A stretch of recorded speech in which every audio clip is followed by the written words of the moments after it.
Everybody, welcome to Steel Toes to Stilettos. You know, I always have to give a shout out to Watts in the beginning because Watts always introduces us so sporadically when we are not prepared. But it doesn't matter because we got this, period. Welcome, everybody. You are here, another episode of Steel Toes to Stilettos. So, I'm so excited because this is season 2. We're on to our second episode of season 2. And season 2 is all about the home team. That's why I'm so excited. We just did season 1. I had my boy New Diddy on there, Steph the Light. We came with the vibes. We came with the rebuild. We came with the city vibes. And as you heard, we popping out in Delaware home team. You heard what's going on. So, you know what I mean? Come on down. Come visit us. We got it for y'all. You know what I mean? We building, we developing. As you were getting ready to hear, I am joined in the studio with 2 amazing leaders. This season, y'all, it's all about the voices that matter in my city. That's why it's all about the home team. Voices that spark change. Voices that change the style, the status quo. Voices that change the status quo and push us forward, right? So I have none other than Shané Darby, period, and my brother, Dubard McGriff. He said it's not McGriff. It's Griffith. I be wanting to say McGriff so bad. You trying to mix my name up with Sherelle and the last name. That's what you thinking. McGriffith, Griffin. McGriff. Yes, and I wanted to tell you, like, it was only like that on that one document. It's not like that on the official document, so don't worry. Don't worry.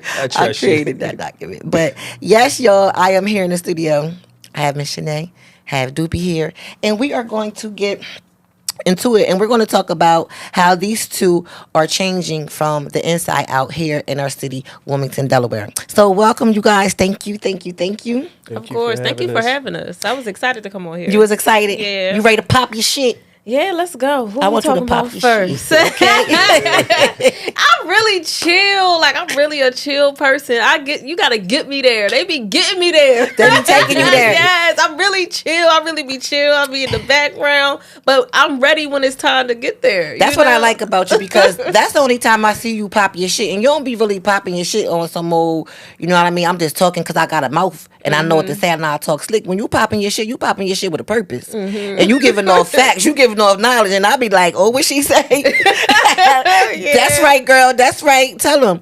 And you know, that's what I like about you. Shané is city council member, and she has a lot of other things to offer, but I'm gonna let her, you know, talk about that. And next to Shané, to her left, I have Doobie. How you doing, Cheris? Doobie, you here to pop your shit?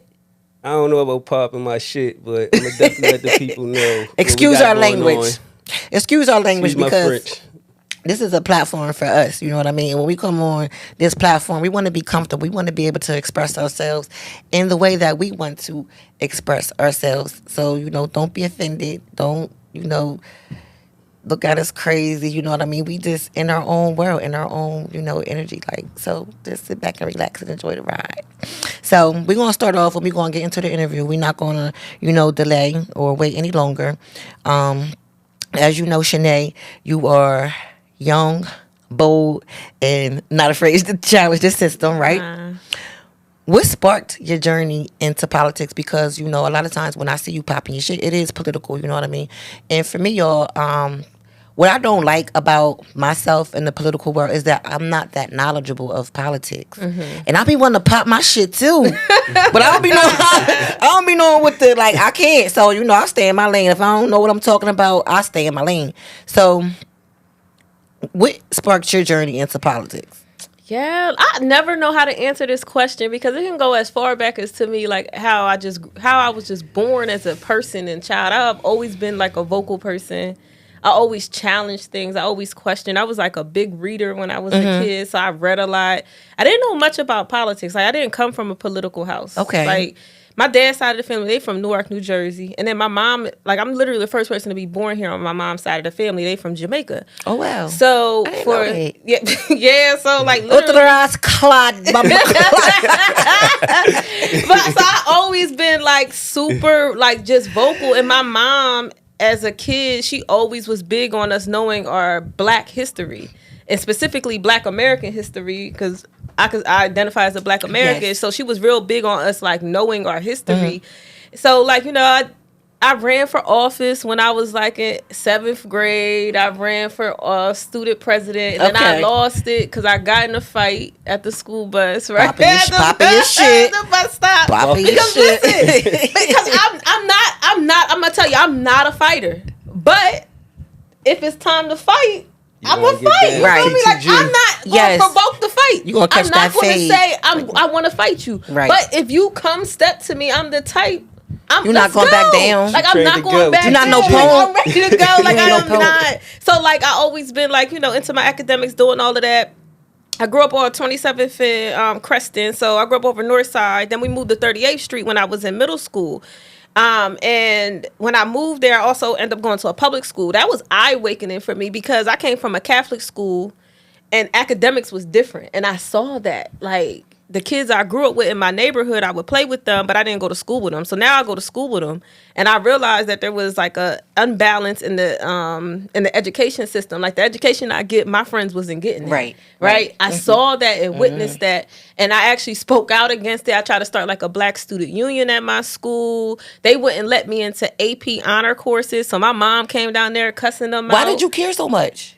Why? I don't know. It's so cliche. I want to say I was born like this. Like, you were just born like that. Like, I don't have, like, I have things that have influenced me, but it's just something in me. I be asking myself the same question. Like, Cheris, why are you so, you know, purposeful? Why are you so driven to do some of the things that you do?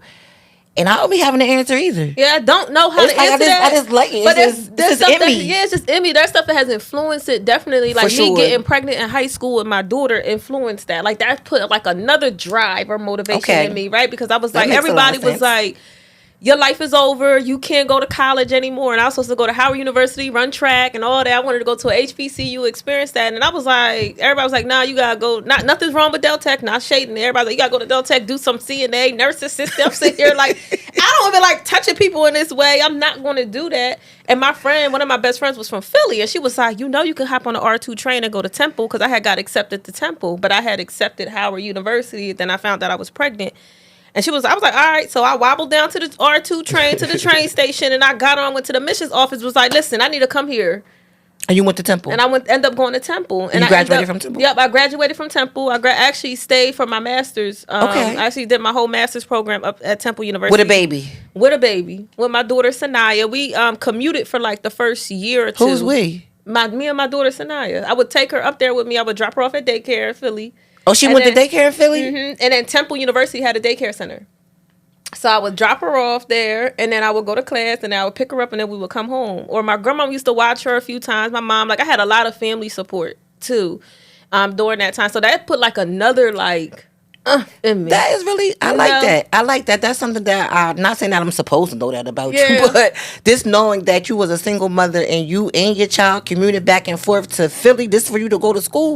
What a way to not give up. Yeah, not give up. So I remember when I was pregnant with her, I was like, my mom kicked me out. You know, everybody mad when you pregnant, but when the baby get here, they good. Right? She kicked me out. I was like, I need a place to live. I had lived at Compton Apartments. They had just renovated them downtown. So it was an easy commute for us because I used to walk from Compton Apartments down to the train station. That was my first apartment ever.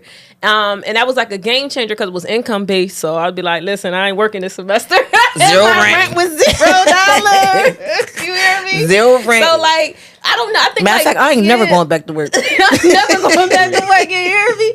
But, like, like, those different life experiences, I think, really drove me to be the person who I am. But what really got me into politics with, you know, all of that matters. Like, I joined the military. I taught for school a little bit. I went and got my master's. I got pregnant with my second daughter. And my kid's dad, he's from Wilmington too. He's from 30th Street. So he was incarcerated for the first part when I had my daughter. So he was incarcerated for like 6-7 years. So when I had my second daughter, I got pregnant in my master's program. I ended up moving back to Delaware with him. So I came back to Delaware. And in that's when I had my two kids. Basically, it was one pregnancy. Don't suggest it. Don't have kids back to back. It was they ran together. They ran together. They stair steps. Literally, she was 9 months and I got pregnant with the second one. No, get them out the way. Get them out the way. Woo! But now it did a number on me. I'm gonna tell you. So I was a young mom with my oldest daughter, Sanaya, and this even got me into the advocacy work I do around Black maternal health care. Okay. So when I had my oldest daughter, Sanaya, I was supposed to have her in January. So I was pregnant with her sitting in class my first semester of college. I was supposed to have her in January. I had her on Christmas Eve. And went back to school in January, like 3 weeks later, right? Played no games. I was concerned about starting school. So I was like, man, I don't know how I'm going to start school having a baby in January, but I don't know what it was. God, the everything aligned for her to do that. And like my bounce back was good. Like I didn't have any like issues. I was great. My recovery was good. Like I was back. Yep. After having my other two kids, I was diagnosed with postpartum depression and anxiety. And in that experience, I didn't know what that was. I was like, postpartum depression, anxiety, right. I'm Black. What the heck? What the heck? That mean? Like, I was so ignorant. Like, I was like, what does that mean? No, I think that, a lot of us don't, we hear a lot of stuff all the time. And we hear it so much that we think that we know what it is until it hits us directly. Then we be like, Hold on. What is that? Like, what is that? But the problem is Black women, we experience it at higher rates, but we don't talk. We didn't used to. Now I think we do it now. We didn't used to back in the day talk about it. Mm-hmm. You had to be a strong Black woman. Yep. Or like I remember I was trying to express to people how I was feeling, and bless my mom's heart, you should never had all them kids. Like that was the response to me of me reaching out for help. Like, yo, like I'm struggling. Like, And you didn't understand what you were going through. Yes. So real quick, just give me, for all the moms out there, what was like your first experience or your first feeling with postpartum? Because I experienced it too, and I didn't know what it was either. And I was like, "This is weird. Why do I feel like this? I just had I had this beautiful baby sitting here, and why do I feel like it's the end of the world?" Yeah, I think so this time around I was breastfeeding. So when I was my oldest daughter, I remember the nurse asked me to breastfeed my other daughter, and I looked at them in disgust. You want me to put her mouth on my breast? Like, that's disgusting. I thought that was the nastiest thing ever when they first asked me with my oldest daughter. But I grew up. Right. I matured. I got knowledge. I was like, I'm breastfeeding these babies. I'm doing all of this. And then in that, I realized I was breastfeeding. I did it more and for a long time because I wanted to feel connected to my kids, and I didn't feel connected to them. So I was trying to feel connected to them through breastfeeding. Mm-hmm. I felt like I was experiencing an outer body thing after I had those two kids. Like for me, because I was in a very like toxic, abusive relationship at the time. I did not like anything about me at that moment in my life, right? So like all of these things, depression, I don't like anything about what's happening in my life at that time, abusive relationship, all these things. So for me, it was like all of those things came together, and it was really breastfeeding. I think that was that when I looking back, that's why I did it, and I did it too long too. How long you breastfeed, Shané? My daughter was 5. My daughter was 5. She was like 3.5. She had teeth. Dubard said she had teeth. Yo, listen. But they say to breastfeed your kids for like till 4 or 5 other countries do it. Too. It seemed weird, like here because we in the United States. Right. But in other countries, they breastfeed their kids. They run up and pull it out and drink it. I was breastfed by my mom. You was breastfed? My sisters used to tease me. How long you was breastfed too? I don't know. I don't remember. I don't remember all that. But my sister used to always say, "You got titty in your mouth. You was breastfed." They used to tease me about it. Get the titty out your mouth. I feel proud about it. I feel like I'm original. Yeah. You think that Well, let me ask you, Dubie, because you're a male. And you remember getting breastfed. Do you think that... I don't remember it. You don't remember? Okay, well, let me ask you this. Let me ask you this. Do you think breastfeeding changed your relationship or like initiated like a certain type of bond with your mom? I was close to my mom. My mom passed away when I was kind of young, probably about 15 years ago or something. I was my mom's only son, though. So she... You was she thought the world... You was a baby? No, I wasn't the baby. I was the middle. But she thought the world of me. For real? Mom, yeah, my mom was with me. What's your mom's name? Izetta. Oh, rest in peace, Miss Izetta. Rest in peace. Yeah. Yeah. So, all right, Shané. So all those experiences. So I come back home. I'm experiencing all this. I'm going to tell you all this. Listen, because this is how I got into politics. Really. So for me, it was like... For me, 3 things happened. What happened? I was... first, I got in a car accident. I totaled my car. I fell asleep. Like my daughter... I was like, Scott, hold up. How old am I? I'm 30. I'm 36. Sky You is only 9. 36? Sky, yeah, I'm only 36. Sky was 9. Well, Sky is 9 now. So what, I was like 26, 27 maybe when this happened. I had gotten a real bad car accident. Then a week later, I was hospitalized. Some cyst had erupted in my ovaries. And it was affecting my body. I literally was like laying in my bed. I could not move. My body was shutting down. The only reason I made it that day is my oldest daughter called my mom, was like, my mom's not getting up. So then they had to rush me to the hospital, and then I was hospitalized for like 2 weeks for that. For real? Then right after that, my uncle passed away, and I was like, listen, y'all gonna have to put me literally in a cuckoo house, or I'm gonna have to pull myself up out of this, right? So I'm experiencing all the other things. So in me pulling myself up out of this, I started...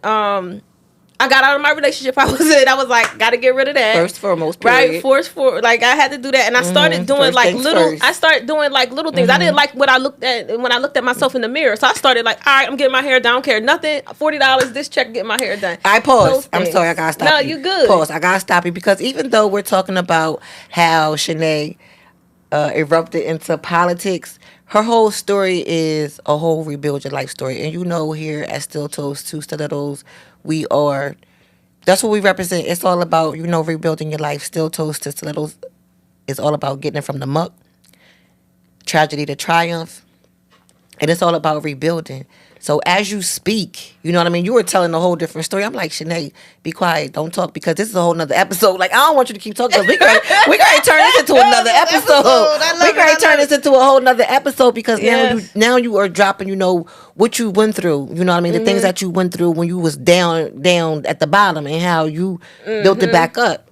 Yeah, so it was a lot of rebuilding that had to happen. So I got connected to Network Delaware, this organization. I was like, okay, let me write down all the things I want to do in the next. And I'm about to say that. This is what I always say. This is what I always say. When I tell this story, I always say I reached out to Doobie. And I said, Doobie, yo, I want to get back. Like, I want to get involved. Like, what do I need to do? Doobie was like, talk to Drew at Network Delaware. I'm like, okay. So ever since then, it was all they wrote. I took almost every single course they can think of. They taught me how to write policy. They taught me how to be a community. At Network Delaware? At Network Delaware. They taught me how to be a community organizer. I did like their Young Urban League program for young professionals. I did every single course you can think of, because in that I was starting to find myself outside of being a mom, outside of like everything else. I was starting to, like, that was burning in me. How many kids did you have at the time? 3. I have 3 daughters. Okay, so this takes me to my next question for you. I got a couple questions about being a mom and being a professional. So let me see which one do I want to go.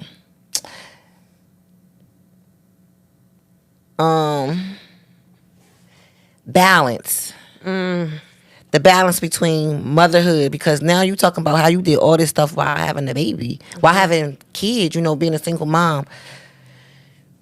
How do you balance, like, being a single mother? And we haven't even gotten into everything that she does. Like, we're just speaking about the politics part.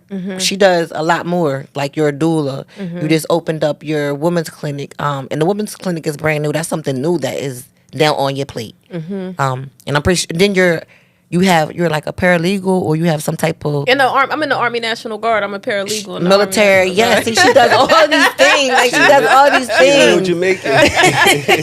Yes. That's what you should have started with. Like, first of all, you want to know how I got into it? Because I'm Jamaican.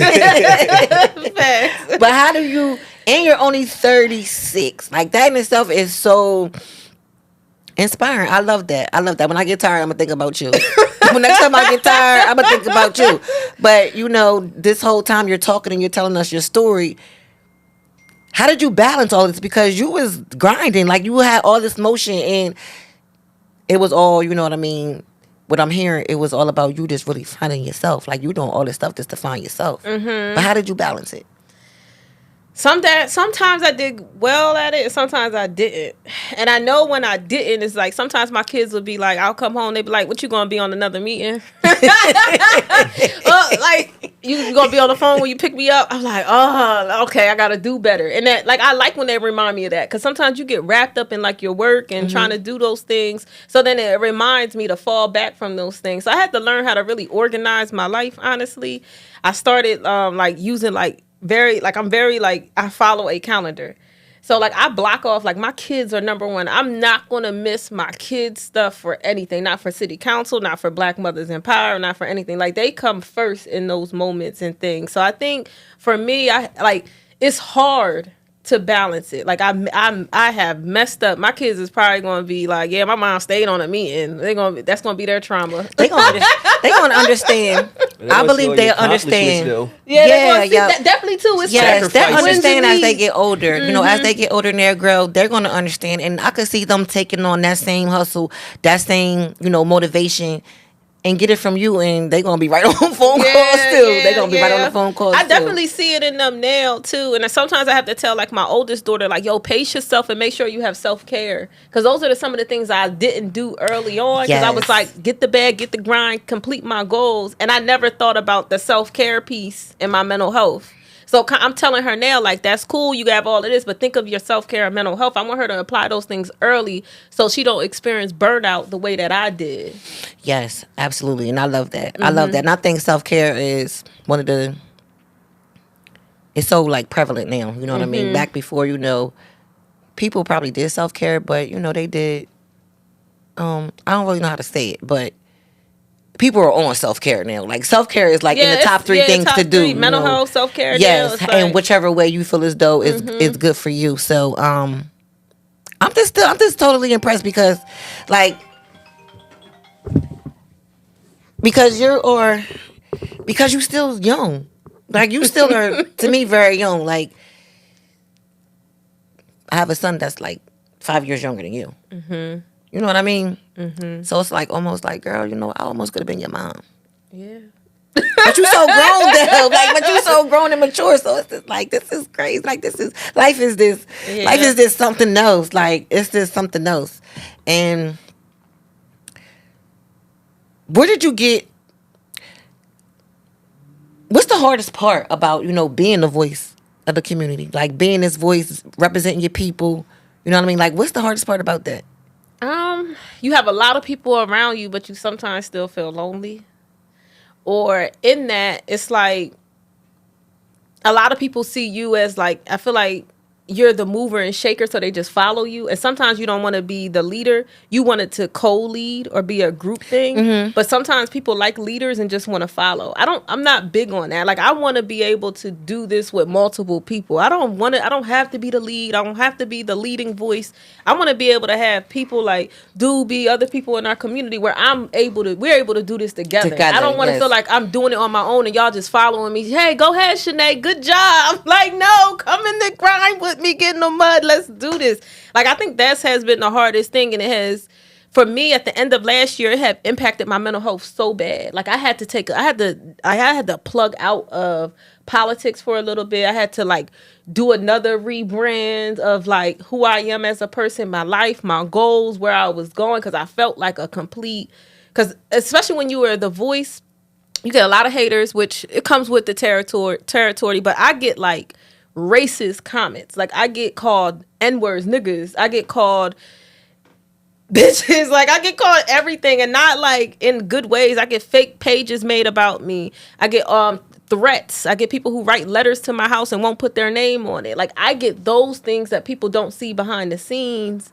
That for me is like I'm a strong person. I don't like to lead and say I am. That's one of my characteristics, because I never want to lead with strong, but I am a strong person. That's something I can pull from. But after a while, 4 or 5 years of that, it will break you.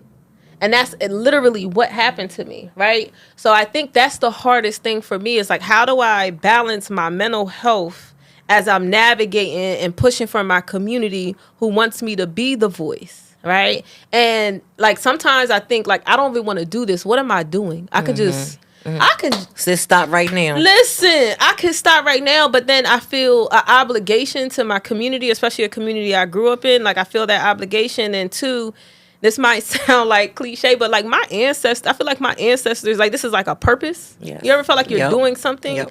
Like my ancestors are telling me to keep doing. Like I can't stop. They're can't gonna. stop.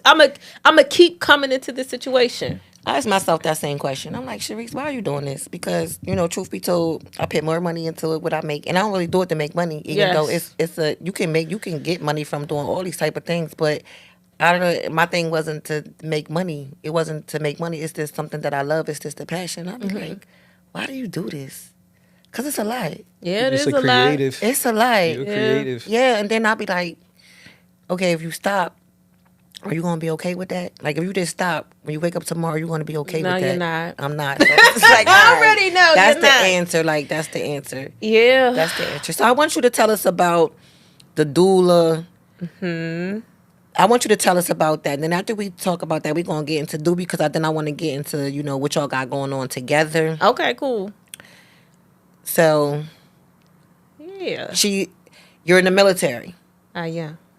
I've been in for 13 Council years. lady, military, and then I heard you mention you are a paralegal for the military. Is that how it works? Yeah. Said it right? Yeah. Okay. So when did you go? So when did you go to the military? Before Temple? Before you went to college? In between getting my bachelor's and master's degree, I end up taking a year off and I joined the military. They was talking about paying off my student loan. Period. Period. And I get great health benefits. Period. And so you had children at this time. Mm-hmm. Did you go away to the Army? Yeah, it was for I think I left because my daughter had just started, I think, kindergarten or first grade, my oldest daughter. So I just had one kid at the time. Okay. So she stayed with my mom. And Okay. then I went away and I came back in February. So whenever August to February, I was gone. Okay. So military, city council. What's your college degree in? Africana Studies and Psychology. Okay. Boom.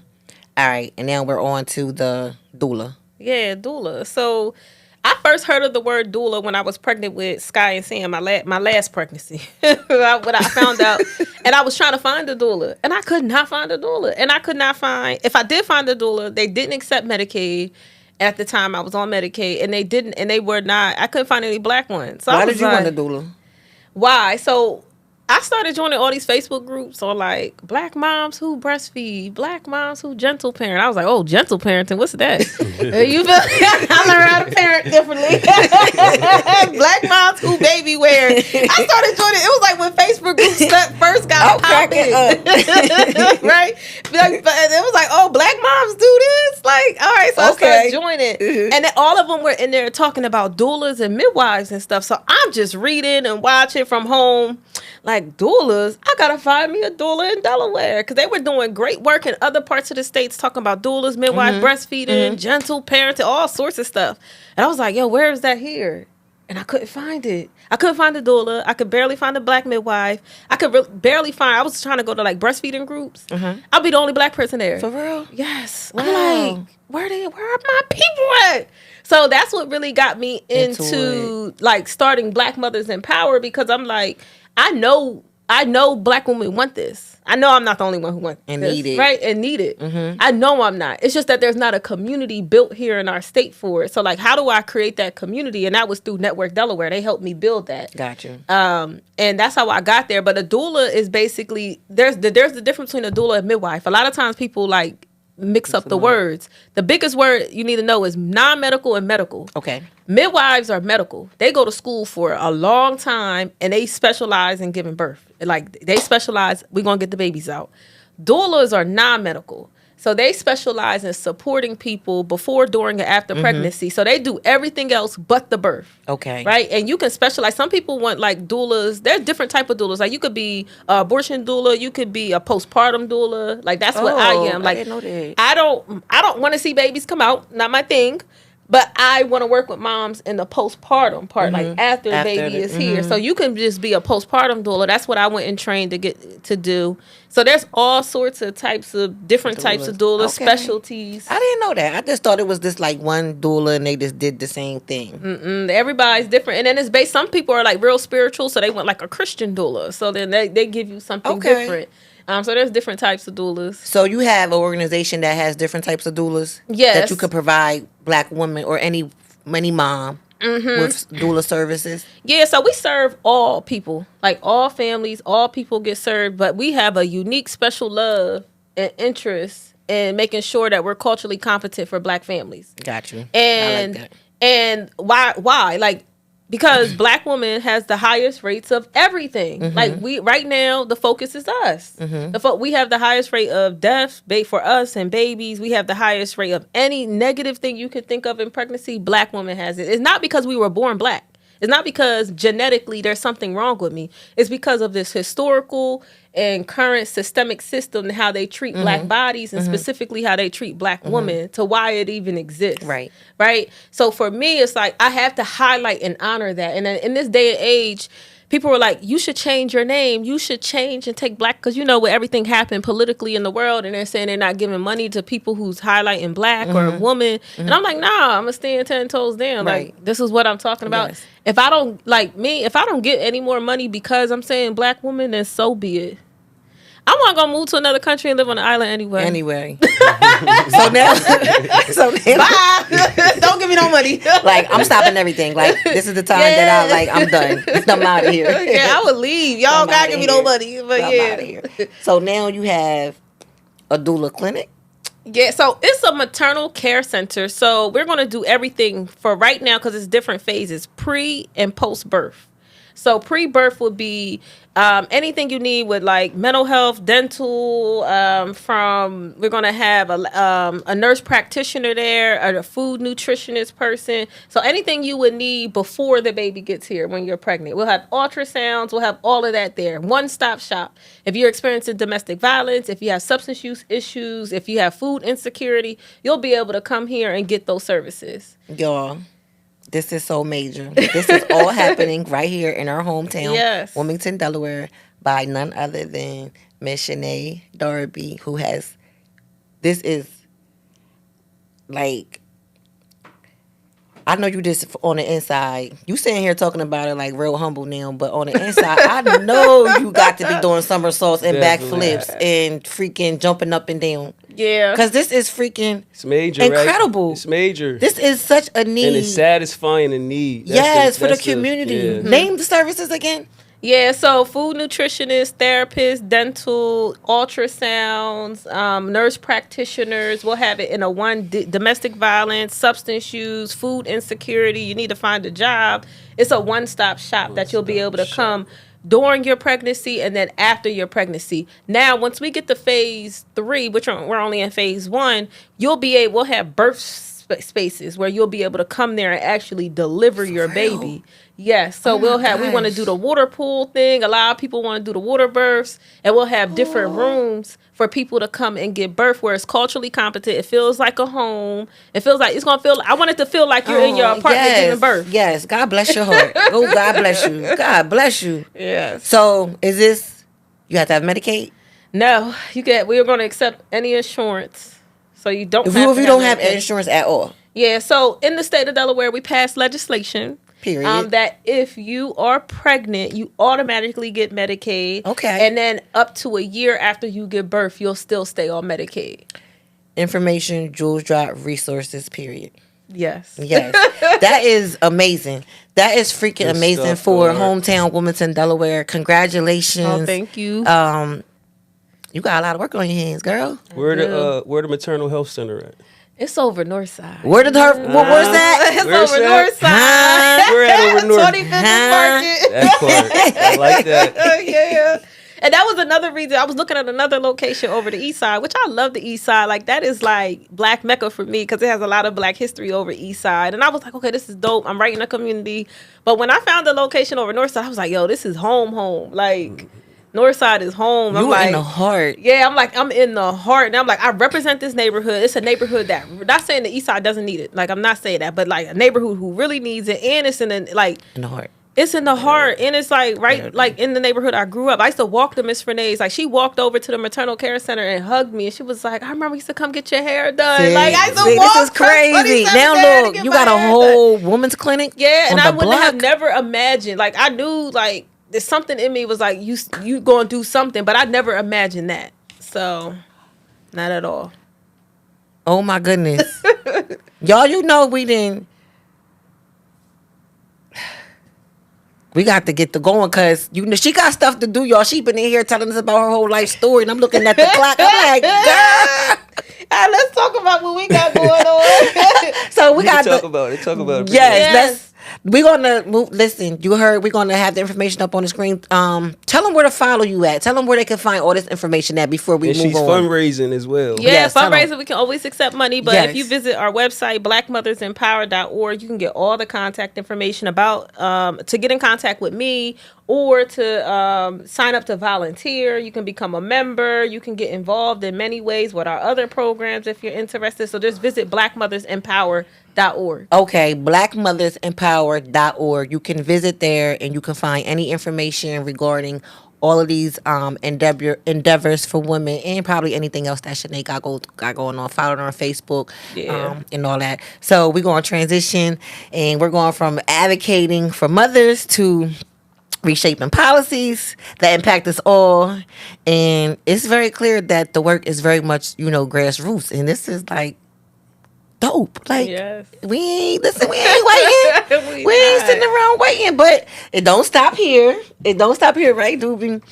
It don't stop here. So you're working in spaces that people love and fear. The hood. For real? Oh, yeah.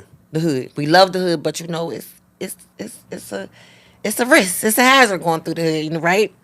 And you're doing development and re-gentrification, basically. That's what I call it. When you talk to me about what you want to do over North Side, North Market, where the women's clinic is going to be, it's like our own re-gentrification. Buying the block back. Buying the hood back. That's major. That's major.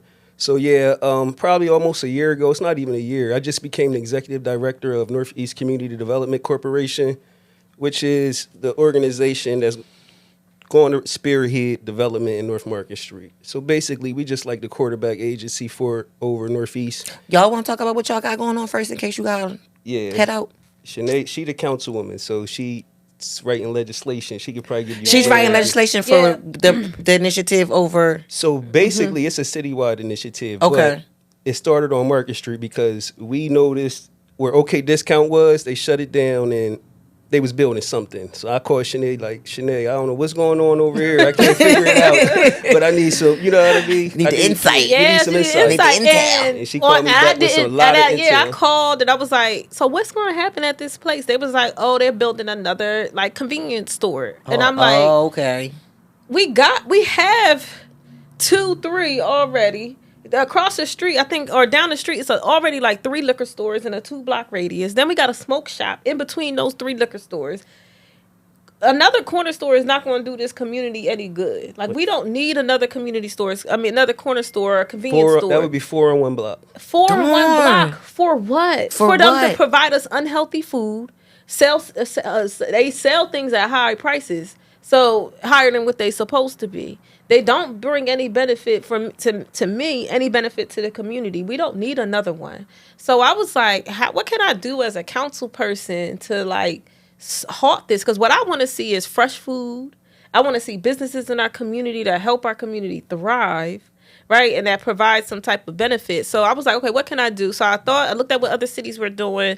And I was like, why didn't I know that this was going to be a convenience store? There should have been some type of notice. This your area? It's my area, right? So we don't get building notices. So then I was like, I need to get notices on like what development is happening in my district. I shouldn't have to call to ask. Right. Mm-hmm. Right. So that's one thing I'm changing.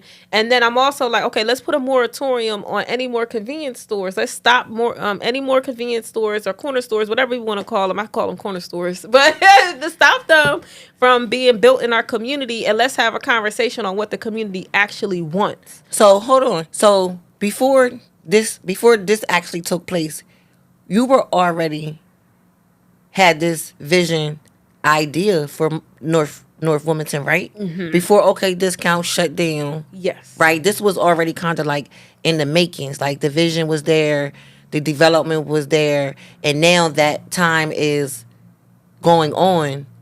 Is this like you're seeing more of the need to get this done? Yeah, so definitely, it's always so when you look at it, when you look at the rest of the city, you know, you got everything that's happening in Riverside. Great work Logan doing down there. Tore Right. down the whole projects, built new house in Kingswood. East Side, it was probably $60 million, I believe, that was invested in that. West Side, that was when Mike Przicki became the mayor. That was one of his, you know, personal initiatives. Development projects. Yeah. And South Bridge, they always had a little motion. That's, you know, adjusted to the riverfront. But Northeast, it wasn't nothing going on over North Side. Nothing at all. Yeah. You know, it's just been like the forgotten about spot. So I did a couple events over there because that's where I grew up at. I'm from 24th Street. A lot of people know that. And the people close to me was like, man, we need some relief. We need some help over here. So I'm like, what y'all want me to do? What was the type of people that was asking for help? Was it just like homeowners, the residents? Was it the people who you see out on the street, like, you know, or like community people? Yeah, so we did like a event. It was around the holidays. We did a giveaway. It was, you know, did like pony rides for the kids and all of that stuff. It was just people coming to get stuff, and they was just Okay, the community. Yeah, the community. So we was giving away like turkeys and clothes and all of that stuff, like boxes. So they like just telling us. We was in the middle of the hood. We was like on 23rd and Carter or something, you know. So people was just coming up like, this is happening, the violence, talking about their houses, talking about the way the police was treating them. It's just so much stuff, you know. So a person that I'm real close to, they kind of like, man, you doing these events, giving away stuff. We need the basics. So I got kind of like defensive at first, like, what you mean? Everybody grown, you know, like Right. I'm doing what I can. I'm doing what you know, it is what it is. So it set on me. I promise you, Cheris, it set on me. Like, you know, I just couldn't sleep. Like, what can I do? But in the past, when I was years ago, I was doing in and out of doing community development work, like taking certain classes and working with different type of enterprises and stuff like that. So long story short, I'm like, all right, around the time I was on CDC, South Bridge CDC's board, when Ms. Hanif Shabazz and I was running. So What's CDC? South Bridge. Yeah, What does that South mean, Bridge. CDC? Community Development Corporation. Okay. So around that time, they got like a bunch of funding, and they did like most of the houses on Hill Street and Newcastle Ave, over, like the front facades. And I'm like, okay, wow. Just so happens the house that I bought, that I got owned, you know what I mean? It was a part of it. Yeah, so I know that house. Oh yeah, I know that house. I know that house. I forgot you know that house for a little bit. Yeah. So I'm just like, wow, if they doing it, you know, let's just take that model and bring it over there. So just that's what we did. So the first year, we just literally assessed the community. We, you know, I hired some people that's from out of the community to say, okay, we trained them up to create a survey and basically give it out to their neighbors, their friends, and all of that stuff like that. You know, the priority that came out of that assessment report was? What? People want health services that they can walk to. This is straight from the community. Like we literally published this report back in July, and we know that it's a bunch of crime in that area, the drugs. We know these are things that we know. People have been doing surveys and investigations and reports on this stuff for years. These are things we've been talking about for years, but they said healthcare.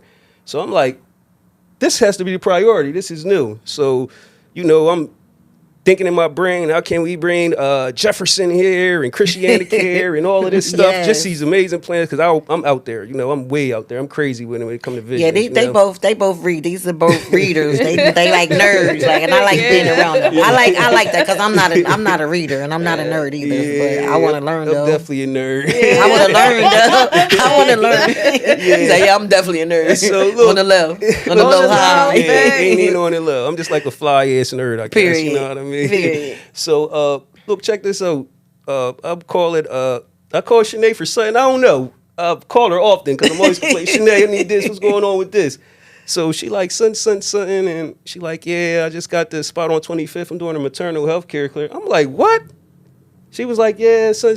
I'm like, pause. We gotta talk about this. What are you talking about? She just said it and went like it was regular. Like it was nothing. Like I'm doing a maternal like health it wasn't care nothing. clinic. But the council meeting said, I'm like, what did you just say? I'm like, man, we gonna talk about this. We about to do some interviews. We about to do some whatever we gotta do. We gotta get it out there. And then I was explaining to her, like, the community wants this. This is what they need. Like, this is the main thing that they were saying. And it kind of took me, because I'm a information gatherer. I collect that. I go in and evaluate things. That's what I do. And I'm looking like, wow, I wasn't expecting this. It came like a white blow. And then she comes out with the antidote, basically. So I'm like, we going all the way in. We about to talk about this. It's real. It's real. And it's right real. in the middle of the hood, because when you looking at Market Street, it's momentum going on Market Street. A lot.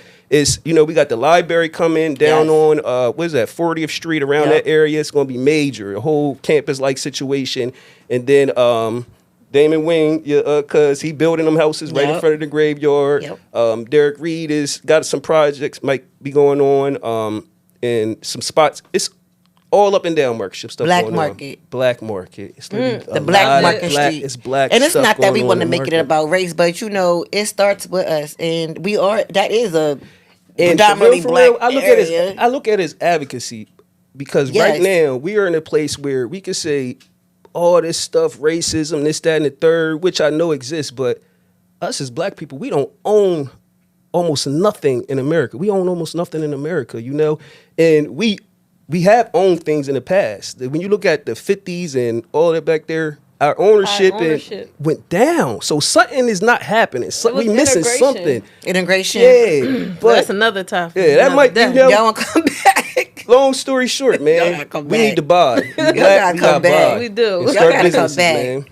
Because the podcast only runs for like 40 minutes, and if we got a good conversation going, we'll go to 50. And I think we've been almost to an hour at this point, and I didn't even know it's been an hour, and I feel like there's so much more information that you guys can give us. Let's do a part 2. You want to do a part 2? Y'all gonna come back? Y'all gonna come right back? Yeah. Y'all gotta come right back. Stop playing. I like it. This was fun. Part 2. So listen, listen.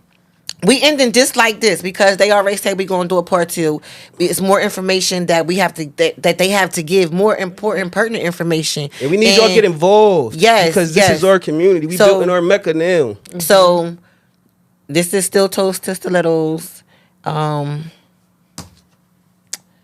We here. I forgot the name of this episode, but we got a title. I forgot the name, but we coming back, y'all. It's gonna be a part 2, so just stay tuned because Shané gotta go get her baby. Shané gotta leave, but it was fun. It was very, very much informative. Learned a lot. Learned about Shané. This is not my first time. This is Shané's second time coming to support me on, one of my initiatives when I support women. And the first time I had For the Love of Women for Shané. Shané came on there and was hot like fire. I'm like, damn, I ain't know that about you, Shané. But Shané is real. She's relevant and she's raw, and she's gonna always keep it real. And that's what I love about her. And she ain't no yes girl. Period. We got Dubie over here who always, is an advocate for the community. Always in the hood, marching, stomping with his boots on, and a labor member, period, too. You know what I mean? So we here representing home team. Stay tuned for part 2. We'll be back. It's Still Toast to Stilettos, y'all. We out.